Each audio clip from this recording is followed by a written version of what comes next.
All right, Next Level podcast listeners, we're back, and this week I'm joined with my buddy Jeff Glover. Jeff, how's it going today, man? Doing well. Thanks for having me on, Kevin. Dude, I'm so excited. Glad we could finally do this. Took us a little while, but I'm stoked to finally have you on the podcast. I've had the opportunity to know you and learn from you quite a bit over the years, and got your business. Ditto, by the way. Thank you. I appreciate that. Your business, it's been one I've always admired. It's significantly different than mine, but that is actually one of the things I love the most about our industry is there's not one way to do it. There's not one way to slice the bread, if you will, and highlighting people that do things a certain way and are really committed to their business and what is important to them is something that I've always admired, and that's something I've always admired about you. So thanks for coming on. Cool. Yeah, no. Appreciate it. Why don't we start? Tell us background, how long have you been in real estate? Let's start there. And what made you get into real estate? Yeah. So I've been in the business now 17 years, got licensed in 03. So yeah, I guess that's 16, 17 years. In Michigan, you can get licensed when you're 9, right? No, I'm kidding. So as soon as I turn 18, I get that all the time. But when I'm out on appointments and people ask me how long I've been doing this, I'm like 17 years. I'm telling you, every time I get this puzzled look, like, all right. They're doing the math in their head real quick. Did he get in the family business? Like, something's not adding up here. So no, as soon as I turned 18, I went and got my license, and been doing it 17 years. Yeah, that's not the normal path too. Like most of us in real estate, it tends to be like a second or even third career for a lot of people. Yeah. So watch this. So it actually was a second or third career for me, because when I was in high school, I was the #1 Circuit City salesperson in the state of Michigan, and I was in the top 200 in the country as a 16-year-old in high school. And when I turned 17, I went and sold furniture. So, obviously a living room set is a higher ticket price than somebody buying a TV, or back then a lot of people were buying home theater systems. So I went and actually sold furniture for a year and a half, and then I got into the business of real estate. Dude, okay. So is the sales running your family, or did you just know that was your deal? Honestly, my parents were divorced when I was 10, and I live with my mom. And once I got to, and she had moved to a lesser income or not so great part of town, if you will. And once I got to high school year, we decided that to send me to a better school district, and my parents wanted me to go to a better school district. So I went to a better school district, but because we weren't the wealthiest family, I lived in a trailer park in a wealthy community, which is in this particular part of town is kind of like an oxymoron. Like, most people didn't even know that this trailer park existed. And so, when a lot of the kids in high school were getting $500 or $1,000 for their school clothes, I was getting $100. And it was just, I wanted to be like everyone else. Like, everyone wants to fit in, right? Like, so I wanted to be like everyone else. And I just figured the only way I was going to be like everyone else is if I could make money to go buy the things and do the things that they were doing. Everyone was like, it's so funny, because I remember to this day, the teachers used to joke about how the students were driving nicer cars than the teachers, because that's just, in this community, that's how it was. So I just knew that I needed to go make money. And, it was after football practice one day, I just walked into a Circuit City.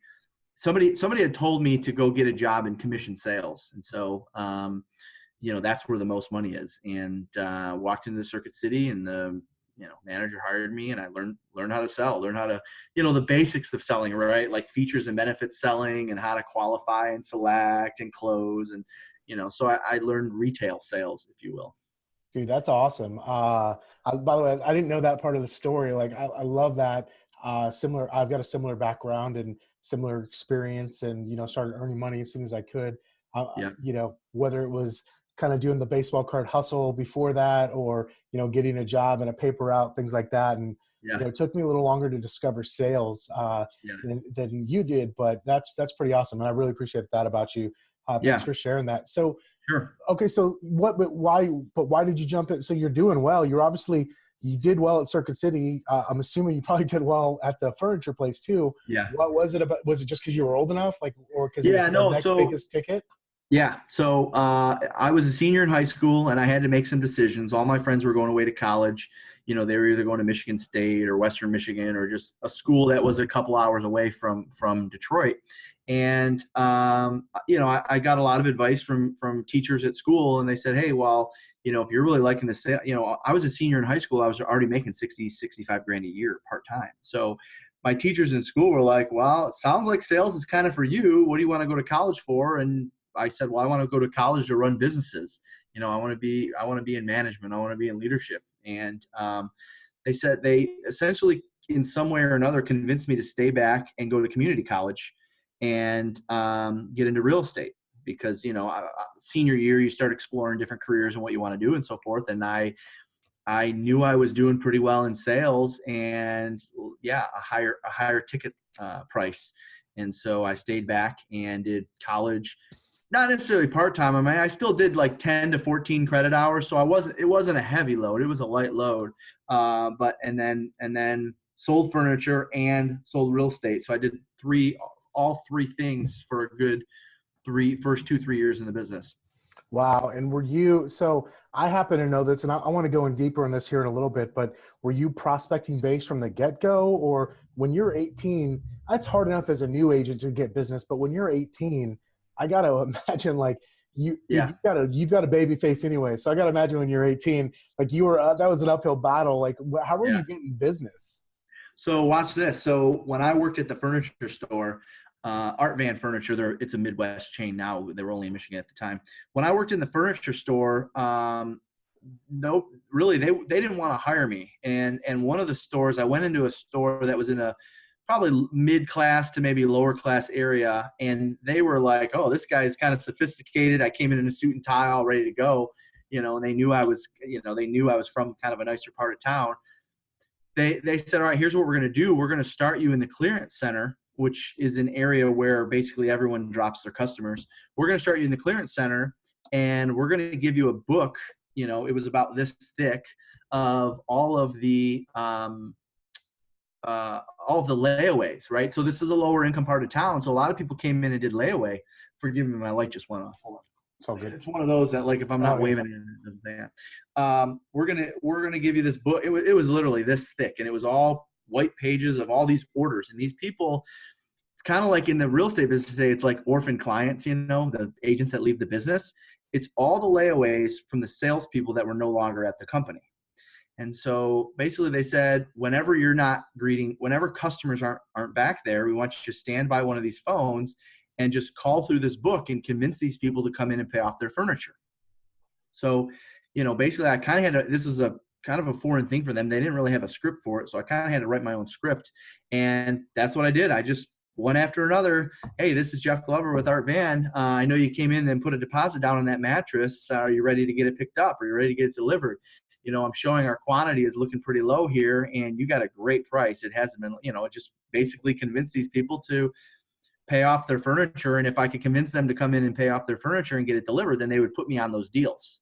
So when I started Circuit City when I was 15. So when I was 17 or 16, 17 selling furniture, I was just back there making these calls, convincing people to come in and pay off their furniture. And then it was just kind of natural to me when I turned 18 and got into real estate that in order to get business, because obviously people weren't walking into the real estate office, in order to get business, I have to call someone. And I at first I was literally just calling like right out of a phone book around the house that I grew up in.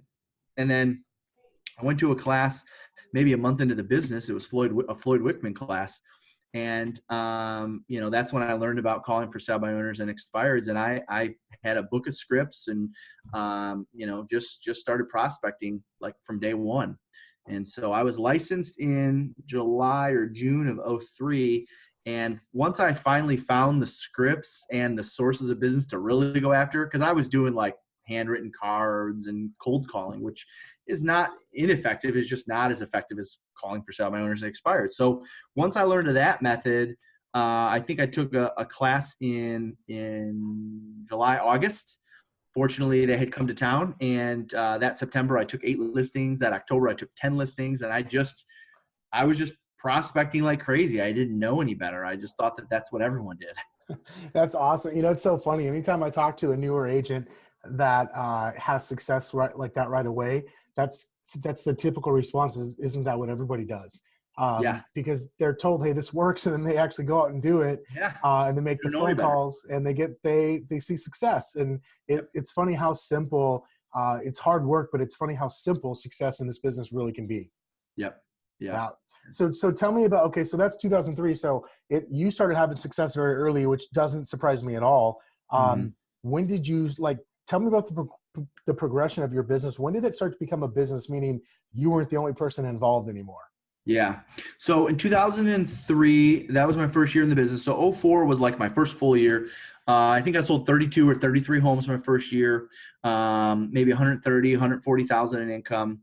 And from there, remember, I was still going to college to get into business management. So I approached my brokerage and said, hey, I want to run real estate offices, or I want to get involved in management. Of course I'm 20, now I'm 19 years old, hot shot real estate agent, sold 32 homes my first year. I got this thing all figured out. And my broker wouldn't really take a chance on me. We had a 16 office franchise, and he said I wasn't seasoned enough, which of course at the time it's kind of like up yours, buddy. But now that I'm 16, 17 years in the business, it's like I kind of respect it actually. But there was a competing broker in town. They had 15 offices and about 600 agents, and they were willing to take a chance on me. And so in '05, I took over one of their offices. It was basically their most failed office. The previous broker left and opened his own brokerage. And I said, I want to learn how to train and recruit and speak and train and motivate. And so that's what I did. And for 2 years, I grew that office I started with 6 agents. It was an office that had 50 agents. The broker left and took, 44, 45, 43 of them. And so there was 6 agents left when I got there. And so I did that for 2 years, basically like what you think of today, a team leader or a office manager, depending on the franchise, they call them different things. But basically I was responsible for recruiting and training the agents in that office. And so I did that from '05 to '07. 2 years in a row, I won the top recruiter award for Coldwell Banker in Michigan, and brought the office back up to 50 agents. And the economy crashed in 2007, 2008 in Detroit. It was a couple of years before everyone else around the country. And the company decided to go from 15 offices down to 9 offices. Well, I was kind of one of the offices that was like in the middle of 2 powerhouse offices. So mine, and even though we were max capacity, mine closed and about 6 others closed. And from there, they promoted me to director of training and recruiting for their 9 offices and about 450 agents that were left. And so from there, I basically got back into sales. So now we're fast forward to about '08, I guess, '07, '08. I got back into sales, and I did the training and recruiting for the company. But I wasn't like building a team or anything like that. I was really focused on the training and recruiting for all of the Let offices. me ask you this question, man, because I'm really curious. You've got unique experience having gone and sort of built up your own sales business. Then you go into management almost right away, and then Yeah. you had success there. Like what were the differences? What were the things that were maybe similar, and what were some of the things that were different or harder than you had anticipated going into that type of role when you're now recruiting and training other agents? Like, what did you Yeah. learn from that? And like, what were some of maybe the harder lessons during that time? Yeah. Well, I'll never forget one of my first mentors, Kathy Schweitzer. I still consider her a mentor to this day. She was the owner of the company, or the manager of the managers, if you will. She called a meeting with me because I was rubbing a few agents the wrong way, and I even made an agent cry. And she had an agent in her office that was crying about how I was doing things. And what I learned was I learned all about versatility, and I lacked versatility. I came in, of course, I was 19, 20 years old. This is no excuse, but my way or the highway. This worked for me. If it doesn't work for you, you're a loser. Like, what are you doing? I was real passionate and strong in my approach. And so I learned how to relate and communicate in other people's language at a very high level because I was forced to. I felt like almost like my job was on the line if I couldn't figure this piece out. So I started taking, I hate to say it, but I started taking interest in others, and communicating at a higher level, and with a lot of versatility. And so I would say that was one of my harder lessons. In terms of what I was doing different or similar, I mean, the biggest thing is that I was willing, similar to sales, I was one of the few managers that was willing to pick up the phone and prospect like crazy for these agents, and I would double book myself. I would do everything I could to get an agent to come to my office. And, cause I say double book because there was normally a 40 to 50% no-show ratio, or at least someone's going to cancel. And I just prospected like crazy. And I did you may remember, Rich Rector had this method. Basically, it was before the whole needs analysis approach, but basically it was, I would recruit to a business strategy coaching opportunity. Right. And you're going to meet with me, and there's no obligation. I'm going to help you grow your business, with the understanding that if you ever left your brokerage, you would consider us. And so, these agents would come in and meet with me, and I would do that. There would be, I would never turn that conversation into a recruiting conversation. I would take a lot of notes and ask a ton of things about their business. And we'd meet for appointment number 2. And I'd always have 3 to 5 things that I think they could do or think that they could implement. And I think because there was I really think one of the biggest things that stood out and that helped, I was never once selling Coldwell Banker or anything we were doing as a company. Now, part of that script you mentioned, a testimonial. You give, oh, do you know so-and-so from our office, right? Do you know Kathy Elias from our office? She implemented this database plan or whatever, and she took her business from X to X. So there would be some subliminal recruiting, if you will, in there, but it was really stuff they could take away and go do on their own. They wouldn't have to join the company. So I took that very seriously. Again, I didn't know any better. I didn't know, that's all I knew at the time, I guess. It's awesome though, because you're leading with value, which I think at the end of the day, it's core to our business. I mean, this is a relationship business, no matter what, whether you look at it from the standpoint of agent to agent, whether you're recruiting agents or you're dealing with your buyers or sellers. At the end of the day, we all get our leads differently, but this is still a relationship business. And that's truthfully what you were doing, is you were leading by providing value, which builds a relationship. And that puts you in second place, if you will, or first consideration if and when they want to make a change. Absolutely. Yep. So from there, I decided, I wanted to get back into sales. Sales is where my heart was. I learned how to manage. I spent technically from 05 to 08 in management. So in my mind, 5, 6, 7, 8. So 3-4 years when you're in your young 20s is a long time. It is. I got the management experience, so I'm ready to go. So January of 08, I got back into sales full time. It was me, and there was a guy that was in one of my training classes. He said, "Hey, I want to work for you." I said, "Well, I'm doing my thing. I really don't have a position open. I didn't have any money I didn't have an assistant. I didn't have money I was making enough money in management to where I knew what I needed to do, but I wasn't ready to write a check for $36,000 a year to pay a salary to someone, right?" So I'm like, "Hey, basically all I got for you is maybe you can make some calls and I can pay you referral fees and stuff off of things you generate." And this particular gentleman, he's like, "I'd love that. I hate going on appointments. I'd love to just stay back and prospect for you. Is that something we could work out?"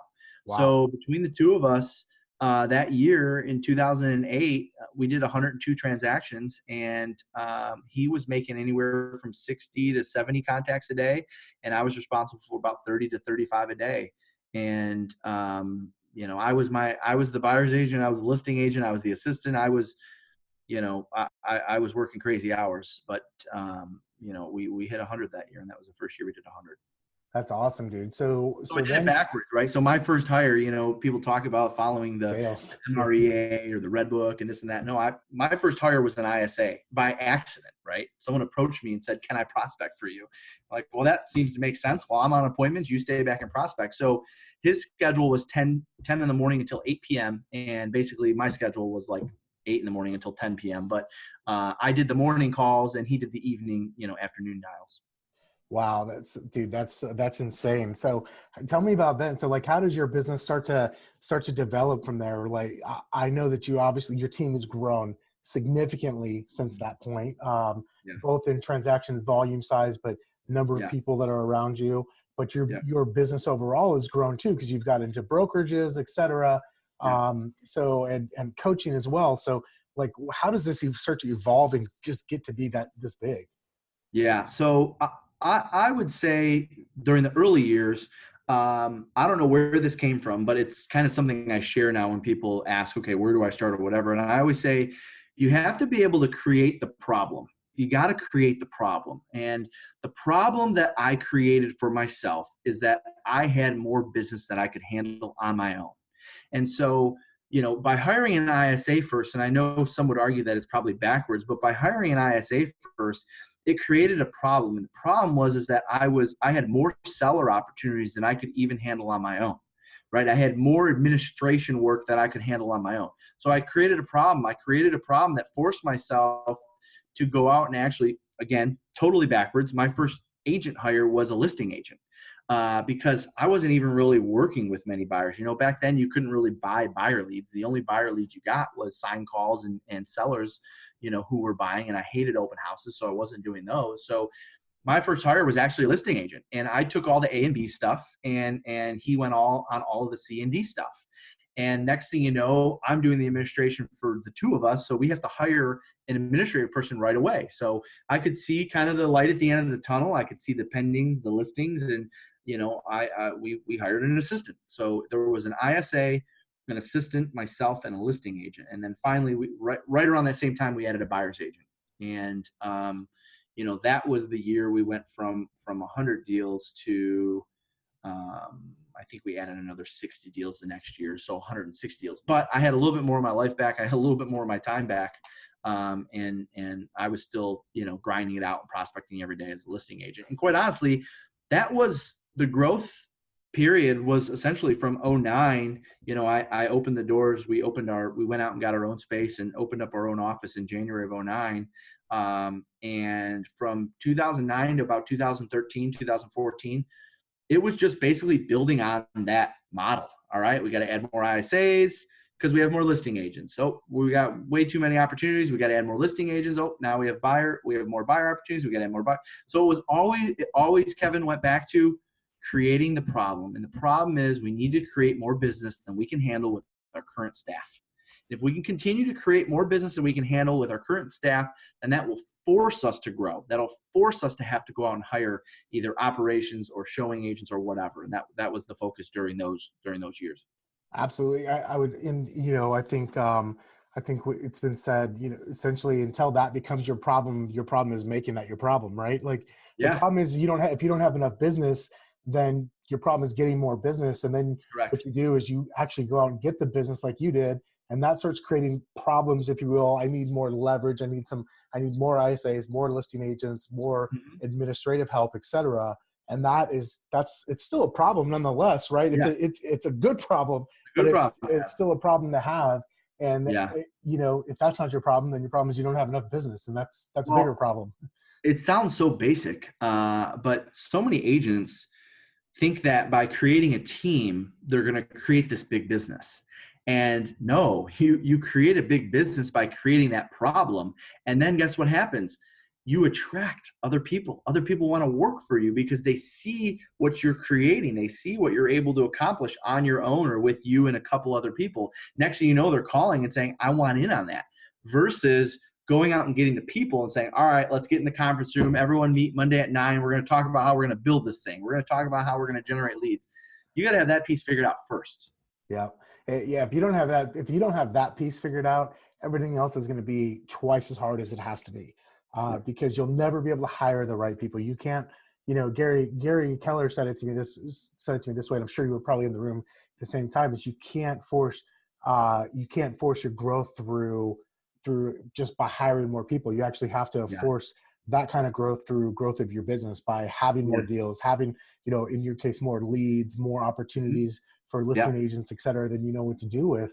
That's where true growth in the business comes from. Yep, absolutely. So tell me about, what does the business look like today? If I was to walk into the Glover team and just sort of look around, like what would I see? Yeah. So you'd see, so we have about total in what we call JGA, Jeff Glover and Associates, we have 60 people. And of the 60, we're spread between two kind of what we call main offices, or what people would refer to as hubs. We have two hubs, one on the west side of Detroit, one on the east side of Detroit. And then we have some agents working in different parts of the state that, essentially are connected to those hubs in one way or another. And Okay. so of the 60 people, we have 30 OSAs, and what we call OSAs are outside sales agents. We don't have buyer's agents. We don't have listing agents. They're OSAs. They work both. And quite frankly, they're actually mostly listing heavy. One of the things, because again, I didn't know any better, I thought everyone was supposed to be good listing agents. So we've been really good at training people how to prospect for listings and go out and get business for listings. And still to this day, to join our team, you have to be an inside sales associate for a certain amount of time, depending on your experience. And during that time as an inside sales associate, we're going to train you all of the scripts in order to generate listing leads. So then once you become an OSA, whether you're in the program for 90 days or 6 months, that's usually the range, 90 days to 6 months.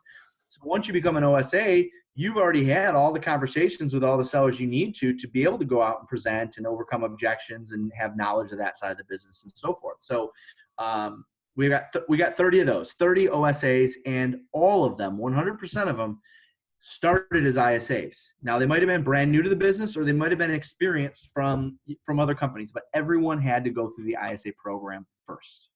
And so they're mostly they're heavy sellers. Now, we do have some OSAs that are heavy buyers, and that's just because, I mean, as you know, for being in the business as long as you have, some people are just, you're either a buyer's agent heavy or you're listing heavy. Like, everyone wants to do both, and I think that's great, but you're naturally better at one over the other. Everyone's naturally better at one. So the people that are naturally good at buyers do gravitate towards buyers and open houses and working buyer leads, but they're all equipped to go out and take listings because they had to go through that role, whether they were great at it or not.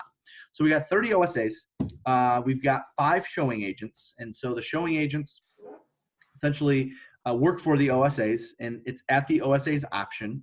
The OSA does not have to use a showing agent if they don't want to, but I got to get that adjusted.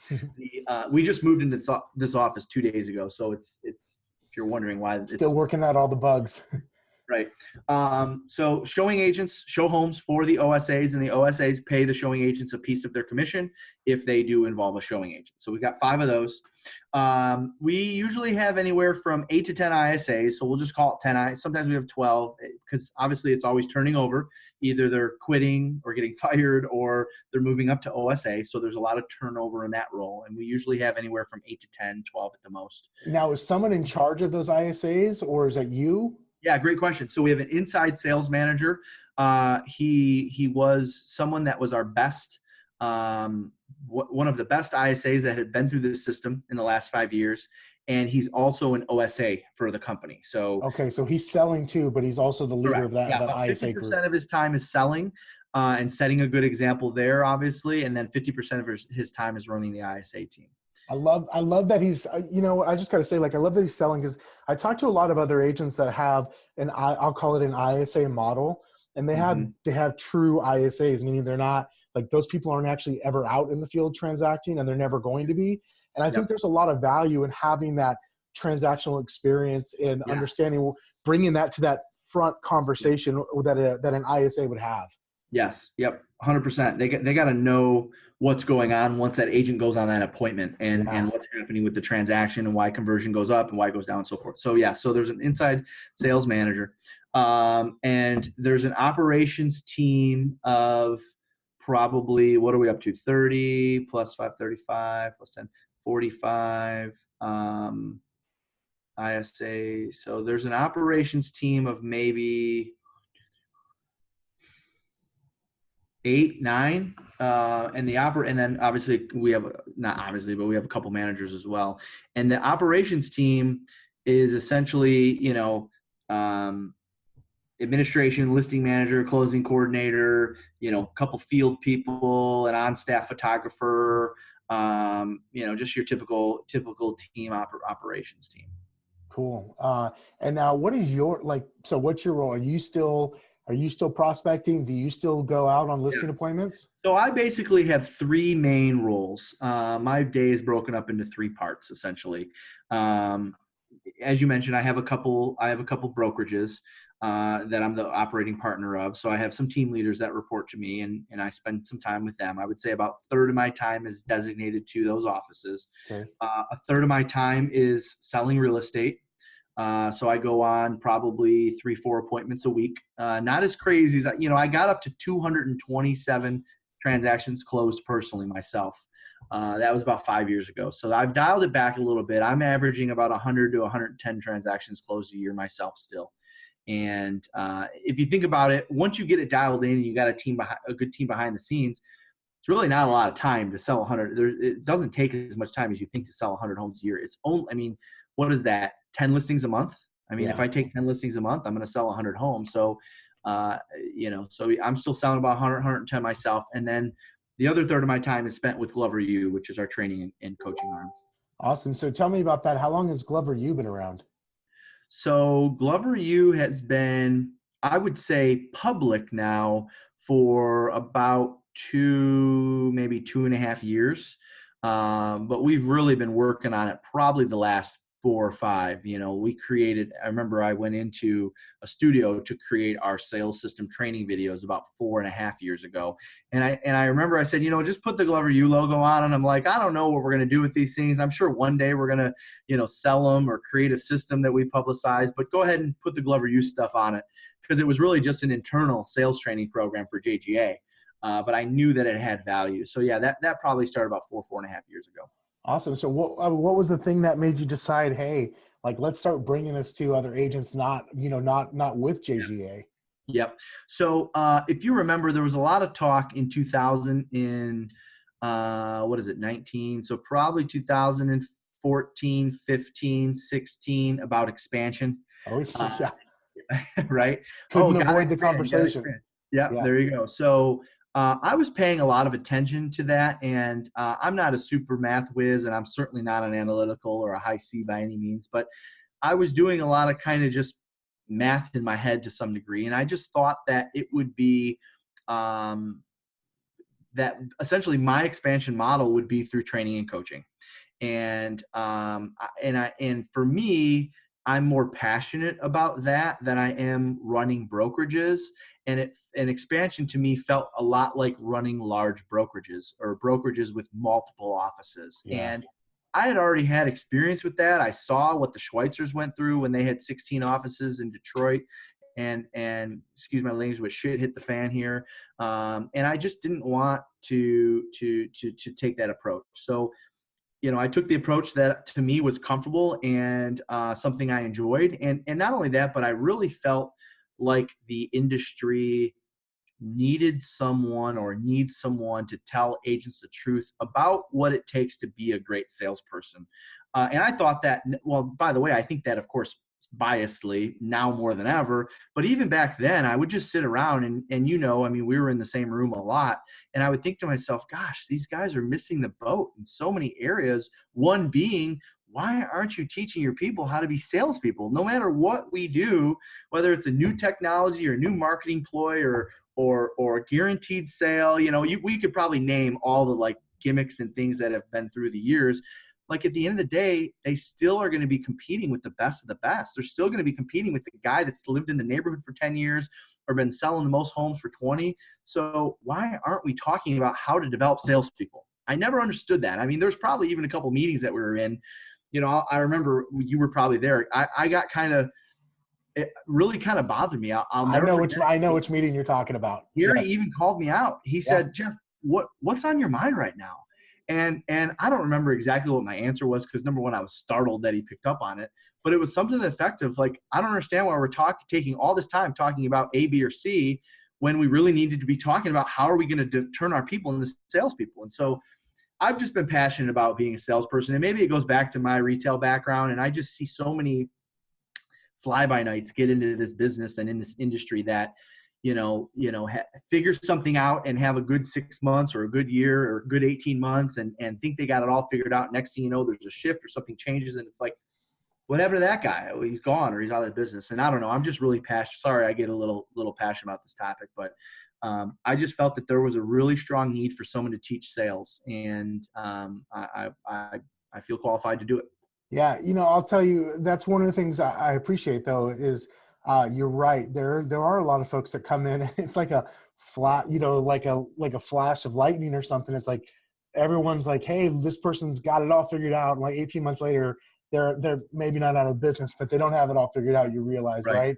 Yeah. And it's because it kind of looks all flashy and fancy from the Mm-hmm. outside. And that is one of the things, number one, I respect about you is that you're really clear on what's important to you in business. And to me, that's valuable. And it's important that we know that as business people. But the other thing is, to me, you bring a level of credibility to coaching. It's like, Craig Rieger well, because the three of us have been in the same room together plenty of times. When he launched his coaching company, I told him the same thing. I said, what I love about it is it's like you're walking the walk and talking the talk. You're not someone that did this 25 years ago or even 15 years ago and hasn't done it since. Like this is, for you, JGA is happening right now, literally today. And what you bring to the coaching world, so what you opened up to all of the real estate agents in the country is the same thing that you're teaching the people who work inside of JGA. And that, to me, that speaks volumes. And we need more of that in this industry where there's so many people, as my coach would say, selling picks and shovels, but not actually mining for gold themselves. Yeah, no, and I appreciate you saying that. And it's funny because for years and years, obviously being in the same room, everyone would like to brag about how they're out of production and how cool it is to not have to go on listing appointments or whatever. And I'm thinking to myself, like, how dumb does that sound? Like you're how can you possibly motivate and inspire someone to do something that you can't even relate to them in any way? And so I always maintain that I'm never getting out of production. No way. I'm never going to get out of production. But now it's funny. Now when people ask, I think to myself, darn it, I wish I could get out of production. But my response is, I can't get out of production now because that's like our pitch with Glover U, right? I'm on the ground with you every single day. I can't get out of production now.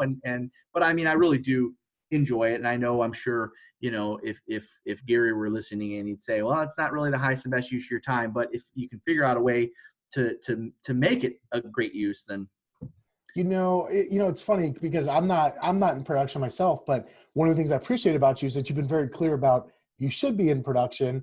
And I feel like as agents, we need to do more of what's the best business model for us.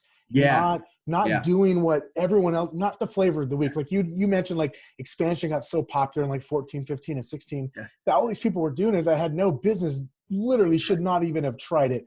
And honestly, it only worked for us. We only survived it because we got lucky with our first hire. We probably didn't have any business, but then we learned enough through enough mistakes. Here we are 5 years later, we're still going and it's working. But I got to tell you though, I've built the business around the way I want to interact with it. And so have you. And I think so whether or not it's the best use of your time, I don't know. I think we have to play the personal card into it of you got to enjoy my goals, right? You got to enjoy what you do, right? And even if, the whole production thing for me was about profit. Staying in production means more profit, right? So, but I also enjoyed it. If you don't enjoy it, but there's something else that's a good return on your time that you do enjoy in this business, boom, more power to you. That's how it should be. I just was one of the weird ones that actually enjoyed it. Well, that's one of the things I like is you've been really clear about who you are and the way you operate and the way you've built your business. And I love that you brought that to coaching because you're actually coaching on stuff that you know and do, not just stuff you read about in a book. And to me, that's super valuable, man. Yeah. Thank you. So, all right. So we're winding down now. I've got one more question I want to ask you. But before I do that, tell me a little bit more about like Glover U. So who is that designed for and how do I find out more about it? If I'm listening to this and I'm an agent, I'm going, hey, you know what? I like what this guy Jeff has to say. Maybe I should check out more about what he's doing. Yeah. Well, I would say there's really two parts to Glover U, and thanks for asking the question. One of the main parts and the foundation is it truly is a sales system. We teach the prospecting, the lead follow-up, the pre-qualifying, the presenting, the negotiating, right? We teach the skills that an agent needs and a team needs to succeed. And the second part of it is the team part. We're very team friendly. You know, a lot of teams I've found, and I've experienced this myself, are apprehensive to bring their team members to certain training events because they don't know what the message is going to be. They don't know what they're getting ready to expose their agents to. Yep. And I tell agents all the time, listen, let me be the one that kicks their ass. Let me be the one that teaches them the sales skills. Let me be the one that teaches them great time management. And know full well that the audience is made up of other team lead agents and their teams because, and I always say this, you have to remember my team is in the room. Right. So I'm not going to say anything, and I'm definitely not going to have panelists, you know, when we do, you know, panels and one-on-one interviews. And for those that are going to end up watching or listening to this will know what I'm talking about. I always start the pre-call, right? We have a 20 or 30 minute call about what it's going to be about and so forth. I always start and end with this. Guys, you need to remember there's lead agents in the room and their team members are in the room. So I want you to talk to the audience as if your team was in the room, because I don't want anyone to fear what the content may be or what the message may be could potentially harm them or hurt their business. So I'm very mindful that it's really meant for teams and it's very team friendly, if that makes sense. So if somebody wants to create some level of foundation with their business around sales, and I'm not just talking about practice and role play, right? You have to have a system for your lead generation. You have to have a system for your listing presentation. I mean, it's more than just scripts and dialogues, right? And there's systems and models, but it's for someone that wants to lay that foundation. And we do have some. I mean, we have several agents or lead agents of teams. Their teams are already doing several hundred transactions, but they're spending all their money and all their time on buyer leads.